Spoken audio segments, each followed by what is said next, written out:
to that, she handled grants, managed grants of over $10 million, different projects. She was also a publisher, a music publisher, and handled music publishing industry, which sounds very, I bet, I don't know, is musicians easier than physicians? So since 2000, she has she helped develop their online submission project. She was one of the creators of the International Committee for Medical Journal Editors Universal Disclosure Form that we all have to sign when we submit. She was one of those creators. Yeah. And also, I have to apologize, but the core lab will not stop their construction, even for me. So you will hear that throughout this. She was in charge of the 200-year backfile project, where she helped set up that, of which we have part of that in our collection. She helped with the 200th year anniversary project, which, if you haven't seen the videos and other things associated with that are still on the website, I highly recommend them. She led a very unique initiative with the 2016 Clinical Trials series, which is a whole set of articles about clinical trials and the future of them. And her main reason why we brought her in was she was the major project lead for aligning initiatives for sharing of clinical trial data summit and sprint data analysis challenge. So she is, we're very happy to have her. She's also, once again, on the ICJME's board as far as their committee on harmonizing disclosures, and she does other assorted fun things with them that her boss promises. So I will now let Pam go ahead and speak. And it's going to be very informal, so please ask your questions if you have them. Come on down here. We'll just raise your hand and ask questions. So I had promised Julie that for those of you who are interested, I would go through our process, which is... Your mic's not turned on. Does that work better? Oh, yeah. Okay. That I would talk, for those of you who are interested, about what our actual peer review process is this morning, and I wanted to sort of say up front that most of the major general medical journals run almost exactly the same process we do.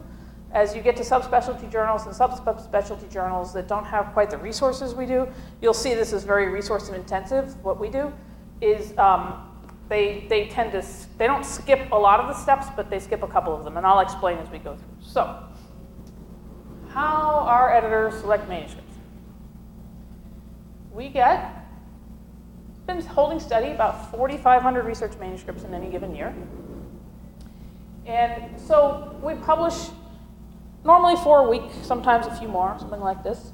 And as you can see, when you've got 4,500 submitted and you publish 225, the odds make everybody's jaw drop, right? This doesn't look so much fun, does it?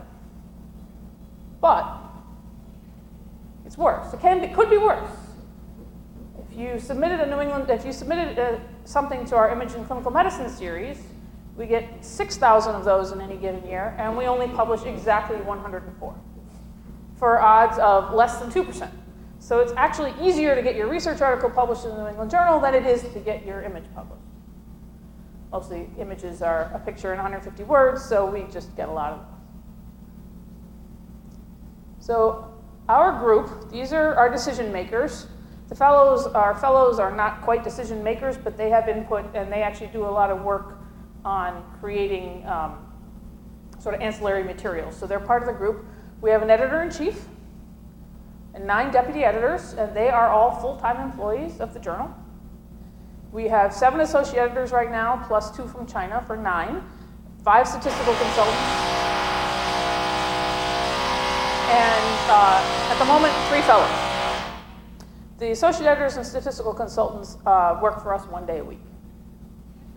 So what happens is you send in your paper into our manuscript submission system, comes in, admins check it over. This happens like everywhere you go. This is what happens, meets the journal requirements, so on and so forth. And it goes to our senior deputy editor. This is her. Her name's Mary Beth Hamill. And each afternoon, she goes through everything in her box and decides if who to assign it to.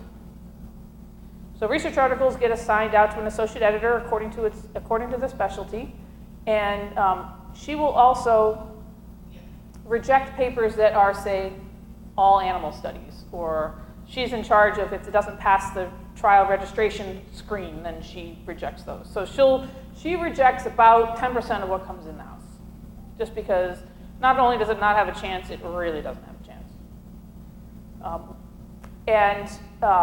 So otherwise, she will assign the manuscripts out to an associate editor according to its specialty, and also a deputy editor. They work in pairs. And that person, these are our associate editors, and they are local experts. So, there's an endocrinologist, and a pulmonologist, and a cardiologist. We have a gentleman in Maine, generally local. We have a gentleman in Maine, a gentleman in New York who takes the train up, and the guy from Maine takes the bus down every other Thursday. But these are our associate editors, and these are the disciplines they represent. So they'll take a look at the manuscript, and they'll decide whether it has a chance. Okay? And they will reject about 50% of what they see without peer review.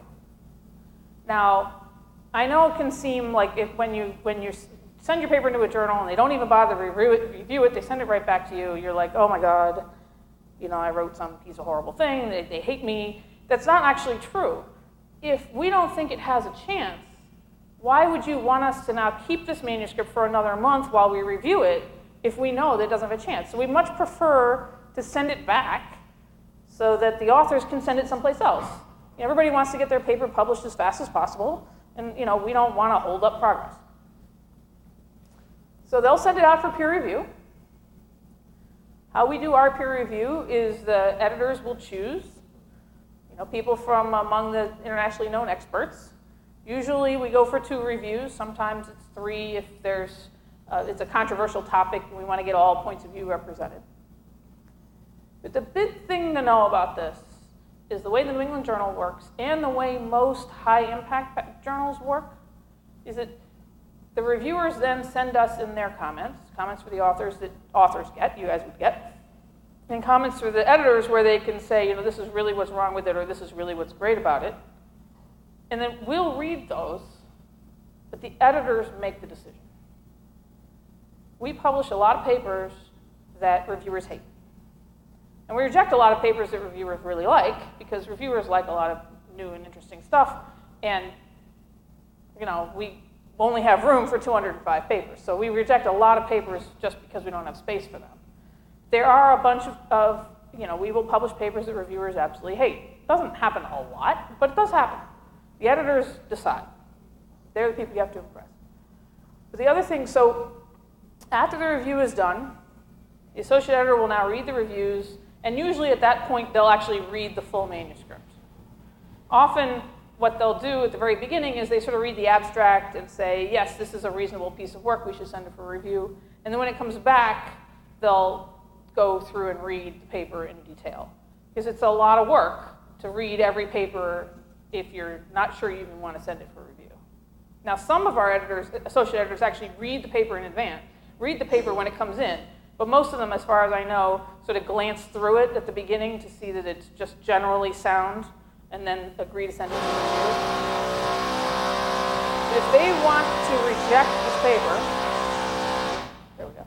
If they want to reject a paper, this is why the same thing for before review or after.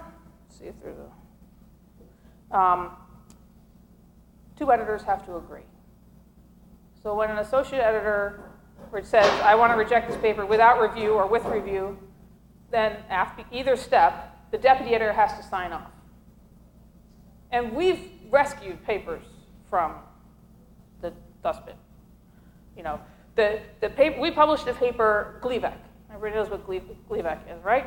We published the phase 1 clinical trial of Gleevec. Well, the associate editor who got this paper wanted to reject it. And the deputy editor said, no, I don't think that's a good idea. Let's see what the reviewers think about this. And it's gone to be a really big deal. So that's why you have two people that have to disagree with this. So comes back in peer review. Associate editors, once again, can decide to reject it. If they're interested in it, they bring it to an editorial meeting. We have them once a week. This is our editorial meeting. This is the room it actually happens in. Don't mind the clock. My boss is big into clocks. And what will happen at this meeting is that they present the paper and what the reviewers said, and then we talk about it. So it's like a group thing. This particular meeting is the world's absolute best journal club, except for maybe the one they have at the Journal of the American Medical Association, or the one they have at the Annals of Internal Medicine, or the one they have at Circulation, or the one they have at Blood, because at one they have a Journal of Clinical Oncology, because all of those people have them too. I know this because I've been to a couple of them, and I know some of the editors, and that's what they do. And so they'll present it, and everybody in the room will have input. And a lot of times what will happen is you're a cardiologist, and you think you've done the world's greatest thing, and you bring it, and it's like, this is really great. And the endocrinologist and the ID doctor go, what? Should I care about that? You know, we're a general medical journal. So everything that we publish needs to be of interest to more than just like your small community, whoever they are, right? It needs to be sort of across disciplines. Other people need to find it interesting. And sometimes, like the cardiologist will be like, well, I brought it because the reviewers love it. You know, I don't really like it because I already know this. And the ID guy goes, I don't know this. This is really cool. So this is what groupthinks are for. And we have this editors meeting. And at this point, we say yes or no. Usually it's pretty easy to consensus. And if we don't have a consensus, that's why we have an editor-in-chief. He's the boss. He gets to say yes or no. And if we're interested after the editorial meeting, then one of our statisticians reviews it. We have 5 statisticians. They're not all local anymore because the gentleman second from the right just moved to Oxford. But these are our statisticians, and they will review each paper for statistics. Most major medical journals will ask for statistical review. They don't all have them on the payroll like we do, but several of them do. Weren't you the first ones to do that? Probably. I think there have been statisticians at the NEJM for, Jim Ware, 30 years plus, I think. A long time ago. Yeah. I'd have to look it up exactly, but yeah, I think so. It's easier to come to a conclusion if you got the statisticians in the room as well. And they have actually, we can talk about this a little bit at the noon session, but our statisticians tell me that their job isn't to make sure you use the right test, but that you use one of the generally acceptable tests. There are lots of ways to skin a cat, and so long as you've actually done that, you don't have to have done it in a particular way.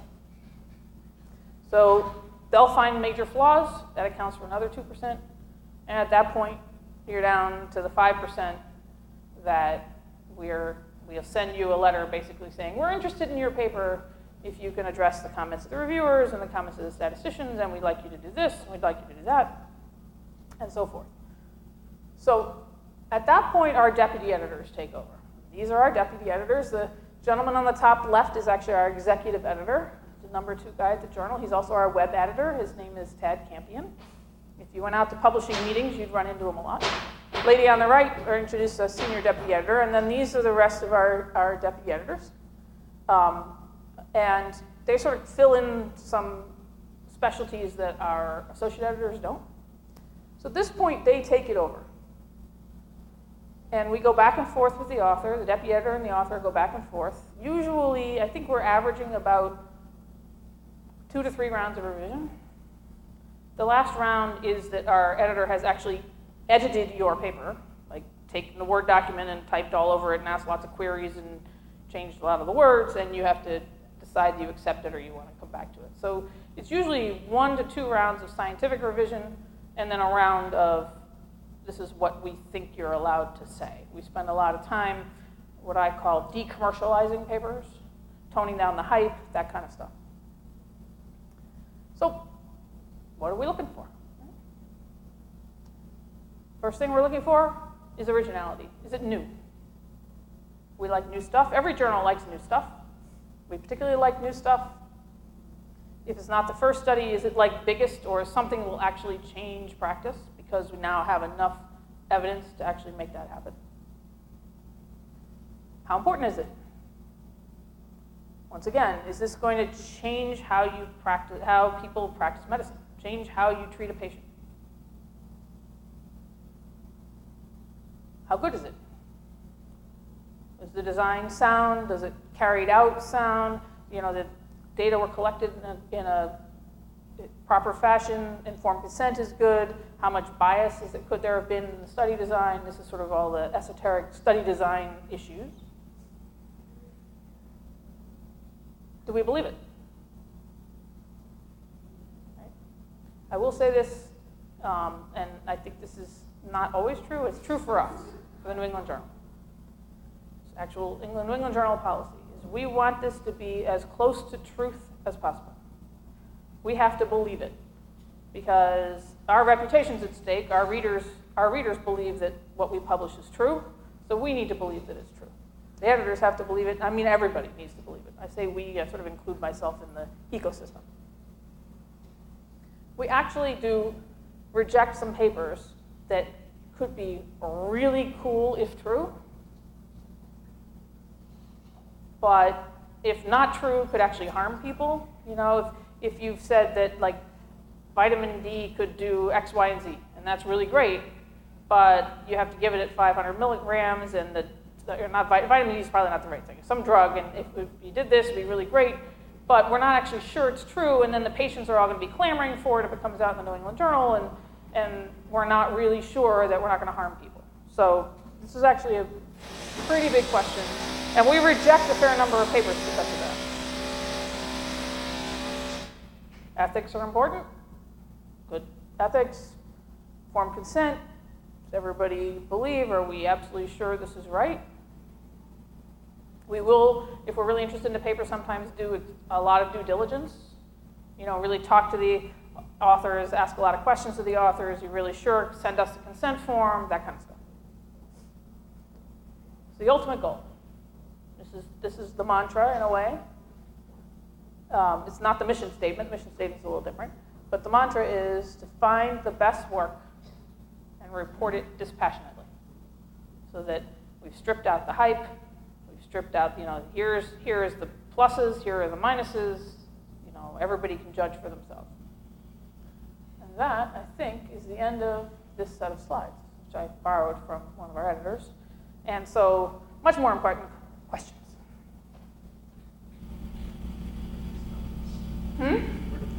The numbers? So 1812 is the year that the New England Journal of Medicine, Surgery, and Collateral Branches of Science was founded. It was a quarterly journal. It was founded by the same guy who founded the Massachusetts General Hospital. His name was John Warren. And he thought that physicians in Boston, because this is a Boston thing, a local thing, New England is what he sort of ended up with, should have their own journal. And at that time, it was a place that you sort of put in case reports and you wrote about stuff. And it's actually kind of interesting to read 1812 journals. And it was a quarterly.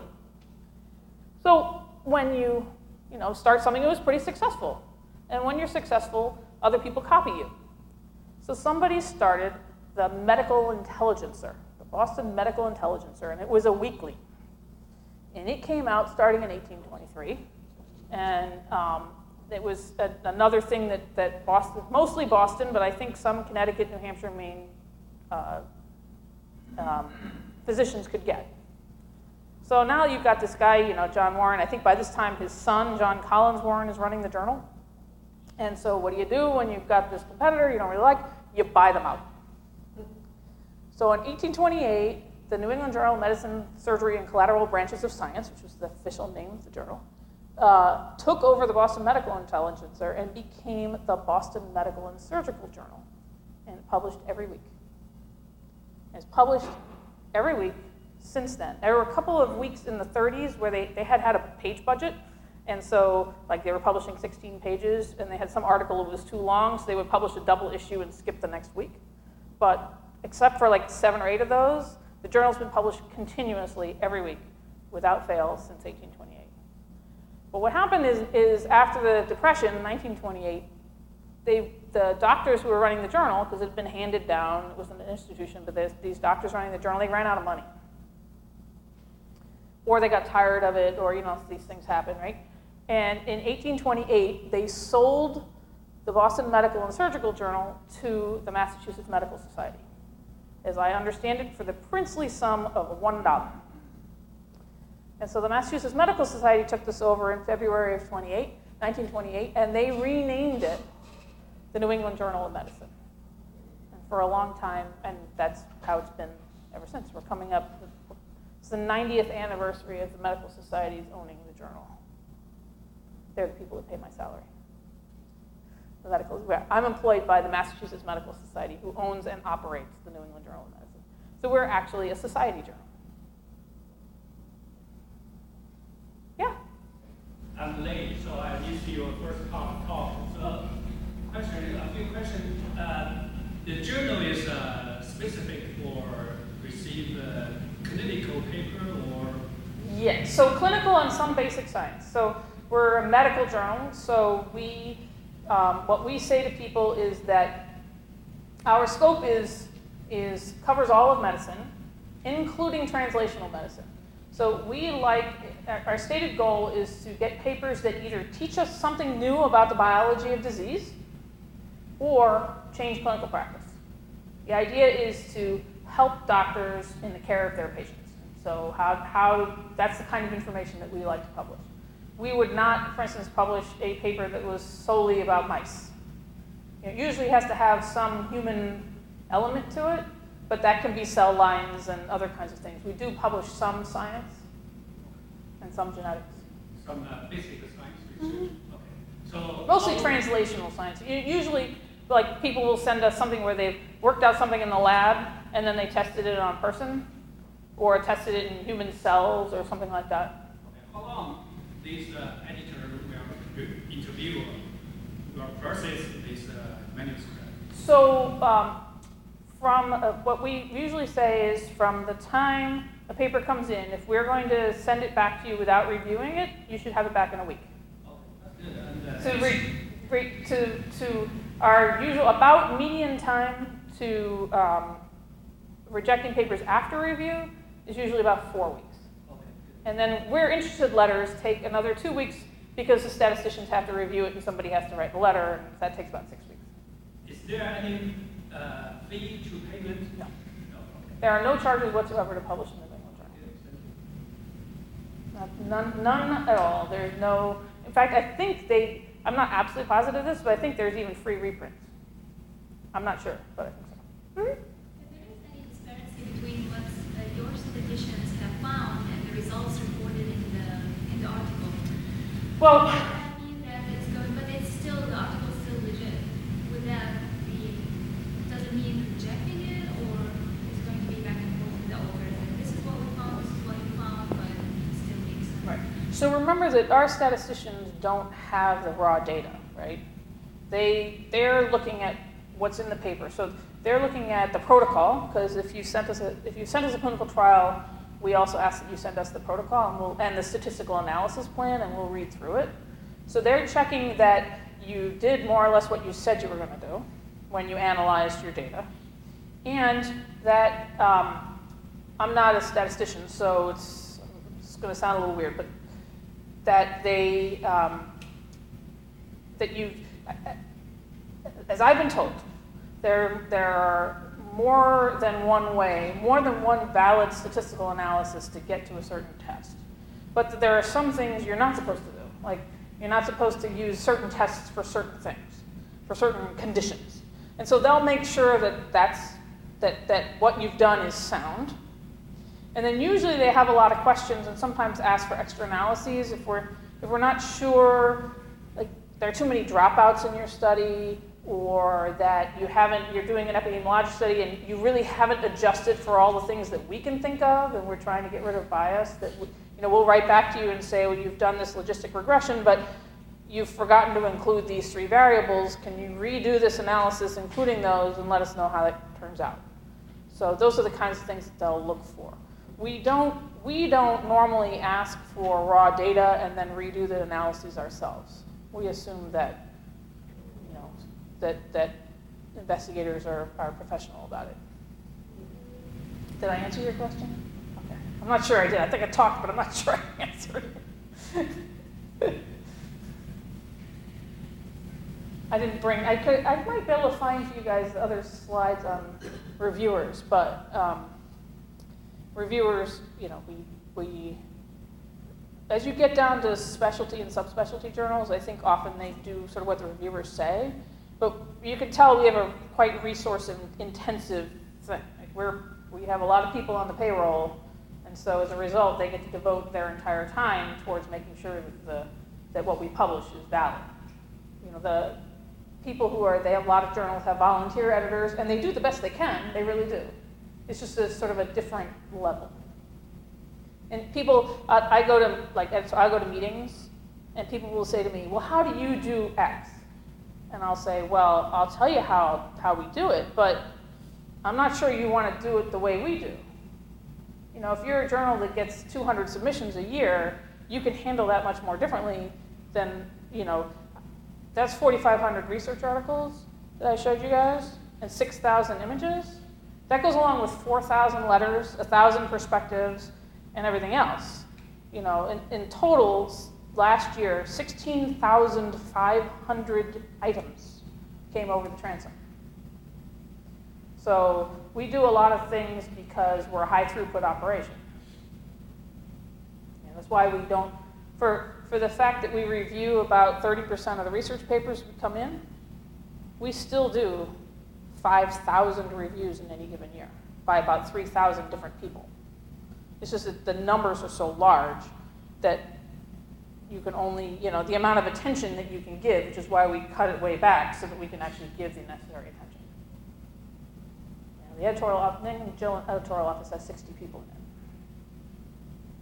That includes our production people. Our graphic arts, we have, there are 15 people in the graphic arts department. They're the ones that make all the cool videos and animations and pictures and that kind of stuff. I have a question about perspectives. Do people submit ideas for that, or is that something where somebody in the editorial board says, this is an issue that needs to be covered in some way, and we need to have a perspective on it? Is it both? Both. It's both. We will both ask for them, and they actually, the perspective group is 3 people, and they have their own advisory board. And their advisory board is like economists and clinicians and policy people, because they do a lot of that kind of thing. And they meet, I don't know, once a month, once every couple months by phone. They sort of run their own shop in a way. It's within our shop, but they sort of run their own thing. It's like the images. So images in clinical medicine, 6,000 images, our fellows do that. Our fellowship program, one of the things that we do to teach fellows how to be an editor is that they actually edit images in clinical medicine. We have an images editor, but she just oversees what they do. So they actually look at everything when it comes in, reject the things that don't go for review. Our images editor actually sends them for review, and then they have their own images meeting where we look at the images on the screen and decide which ones we want to accept. And they have their own meeting. And then our fellows actually are the ones that go back and forth with the author. That's how we teach our younger fellows how to do stuff. Are these fellows directly with? It's a year-long fellowship. We have a 1-year fellowship paid. They come to Boston for a year and live with us. And this year's fellows are from UCSF. She's an older lady from a pediatrician, and a ENT surgeon from Canada, and And our third one is he just finished his residency, internal medicine residency. He's going to be a cardiology fellowship starting next year, and he happens to be local. But next year, coming in July, we have an endocrinologist from Australia, a pediatrician from CHOP, and an endocrinologist from Canada, actually, turns out. So yeah, we run a fellowship. Fellows do imaging and clinical medicine. They do the quick takes, the little 2-minute videos on our website. Fellows write the scripts for those and work with the graphic artists on those. They do the visual abstracts. They keep an eye on the review article curriculum, that kind of thing. How many applicants do you know how many they get a year for the fellowship? Well, I run the fellowship program. Oh yeah.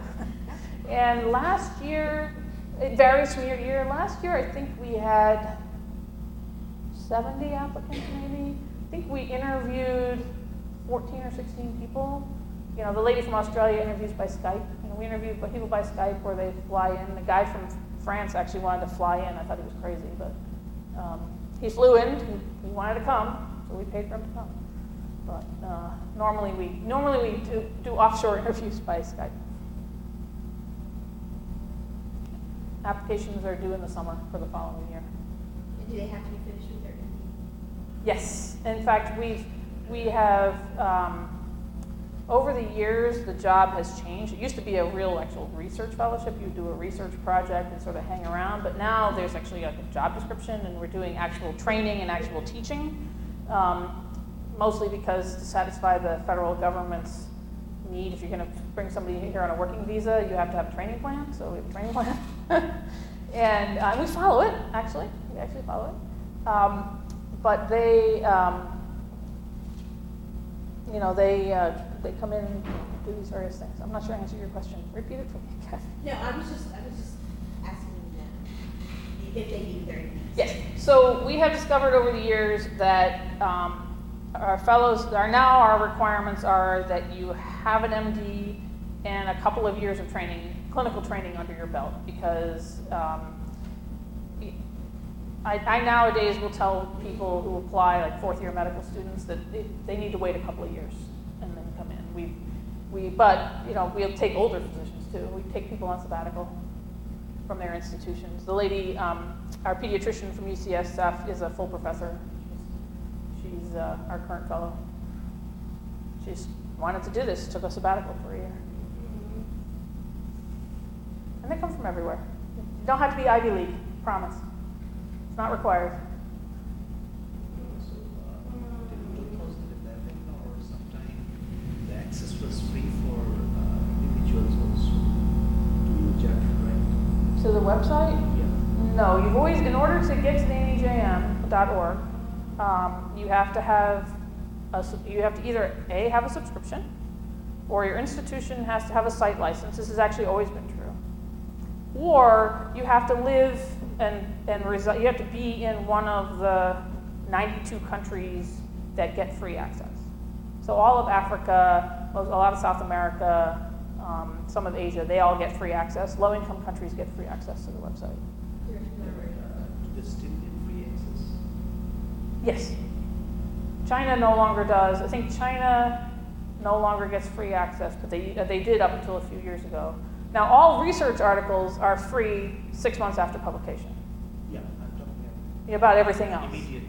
Yeah, no, those things have never been free. You always need to have a subscription, or your institution needs to have a site license. Occasionally, you guys have something like that's a NIH. Oh yeah, there are free articles by and large. I mean, we have articles we make free, big global health things, when epidemics happen and we publish like Ebola papers, all those things will be free to everybody.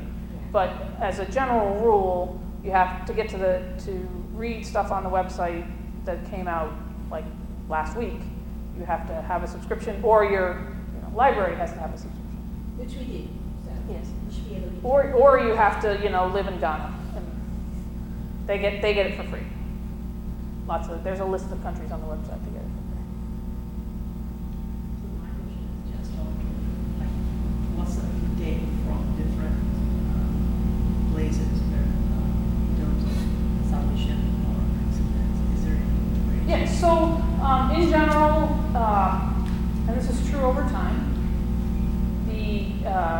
about 1/3 of what we get submitted to us, research we get submitted to us, comes from the United States. And the other 2/3 comes from outside the United States. And what we publish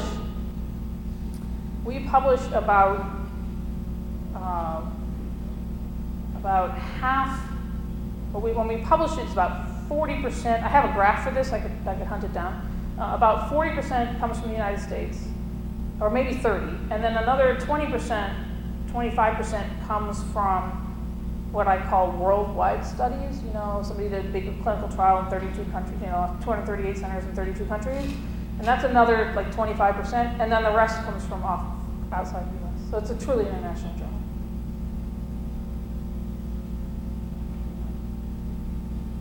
For those journals or those submissions that are lucky enough to go through multiple rounds of revision, what sort of like, I guess, do you guys ever require them to like extend their trials or like clinical trials or anything, because it'd be kind of hard? So is it like what type of comments or things do they have to go through generally for like the revisions? Well, usually it's often we'll ask for some different analyses, or we'll ask, sometimes we ask for more follow-up. Like people, you'd be surprised, people will do the clinical trial and they'll send us the paper before they're finished. So Like there's no- interim analyses, and we're like, dudes, can you wait till you're done? And at one point, this is a long time ago, we haven't done this a long time ago, but this before I went to work at the Journal, about 3 or 4 years after I went to work at the Journal, a paper came in. It was a resubmission. They had, the editors, they had been doing, it was a pediatrics paper, and the babies had been born, and then these neuro studies. They were trying to decide whether, I don't remember what it was, it worked, I could find it. And the neurologists who reviewed it at the time said, you can't do these kinds of studies on babies. You have to wait till they're 5. So the editors wrote back to these authors and said, you need to wait until these kids are 5, and then do these studies, and then come back to us, thinking we would never see this thing ever again. The authors waited 5 years. All of them sent the paper back in, and we're looking at this going, I guess we have to publish it. It was good paper, don't get me wrong, but we're looking at this going, well, even if we thought it was no longer important, like they waited 5 years. Guess we got to publish this now. And we did. So you guys don't really have time for it for how long? Like Depends on what we're asking you to do. I mean, sometimes we will ask people often, if you've got 6 months follow-up and really you need 12 months, often by the time we're discussing it, you've already got like 10 months worth, so you're only asking for a little bit more. But, we don't always take a hard line, but we'll. How do you coordinate with societies like the American College of Cardiology? Oh, for meetings? For meetings. I mean, how does that process start? So usually how something depends. There are 2 ways that it can start. Right? And then cardiology is big into this, but oncology is getting into this. There are 2 ways it can start. One is that the author calls us up or writes in. If you go to our website, there's a box for pre-submission inquiries. And you can write in. And you write in and you say, this is my paper, and I'm presenting it at the Late Breaking Clinical Trials session at the ACC in March. And we say, okay, when will the paper be ready? And it used to be they said November, but now they say January. And we have a fast track. So the papers on the fast track go through this process too, but we just do it a lot faster, basically. We'll review in a week. We line everything up ahead of time.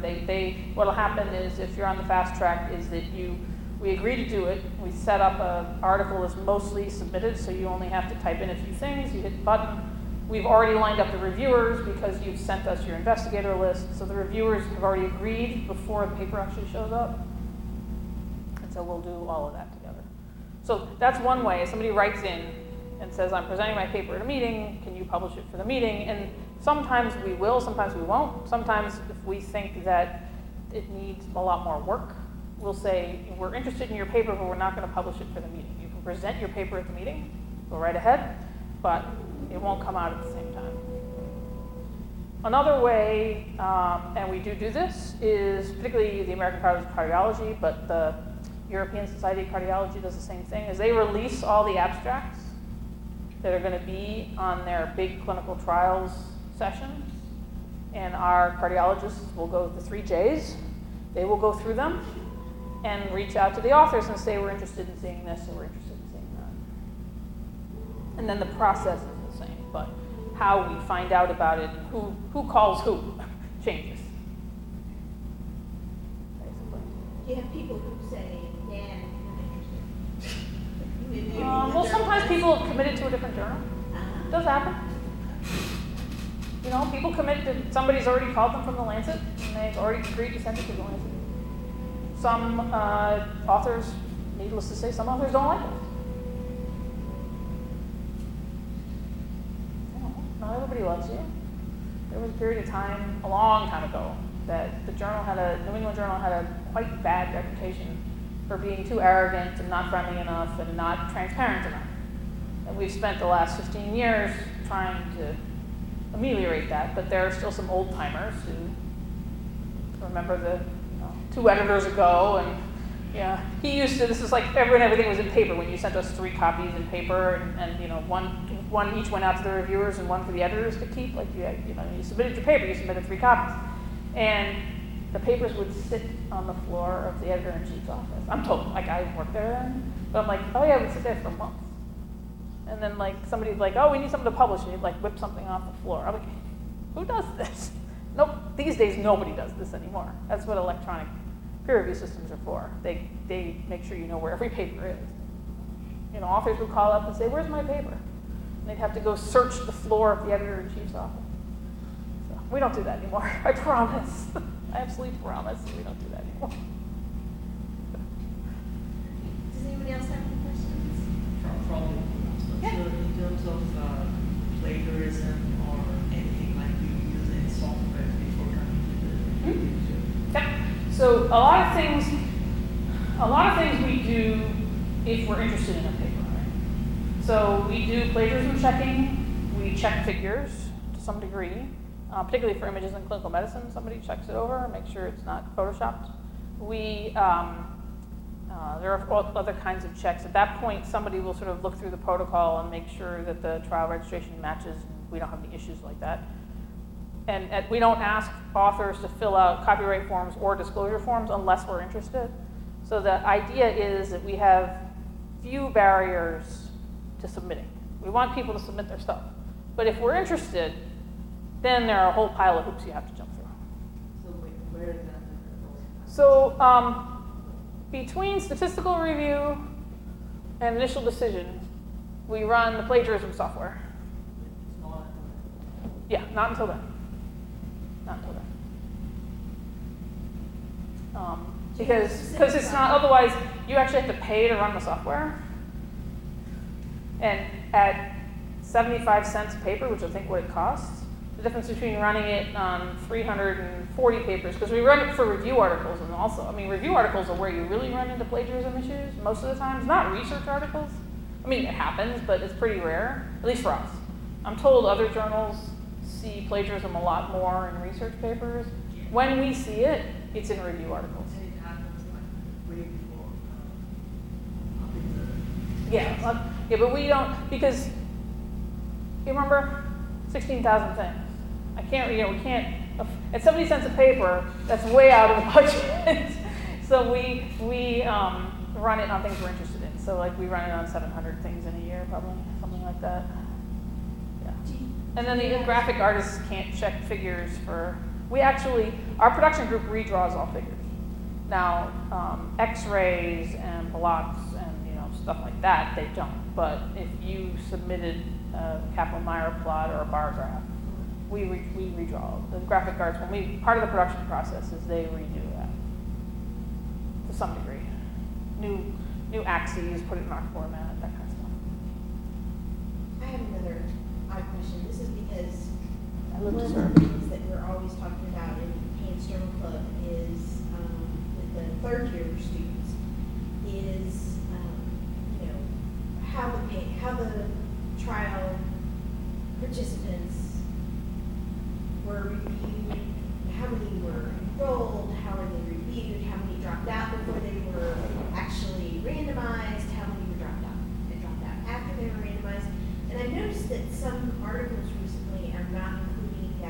concept out. diagram? Yeah, and I know that there's controversy between whether or not that's needed in publications anymore and not.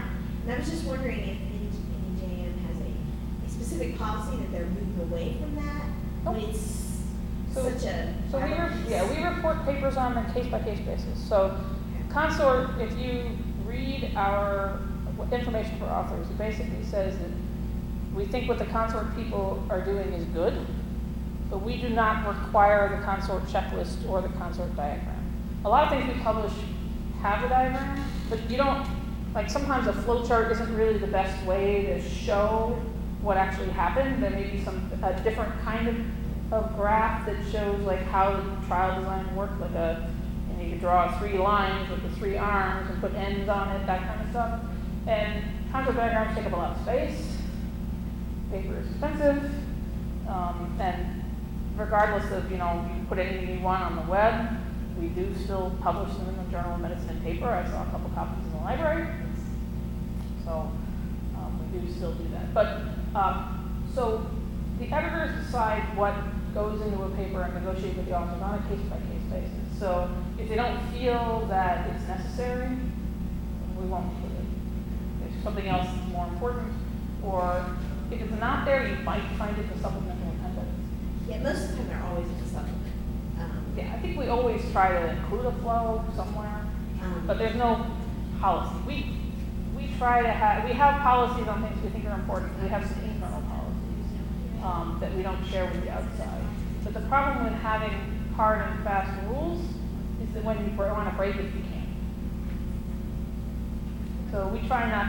We take everything on a case-by-case basis. We review all papers on a case-by-case basis. When somebody says, "What about this? What about that?" I'm like, every paper is reviewed on its merits, on its own merits, not how it compares to X or compares to Y.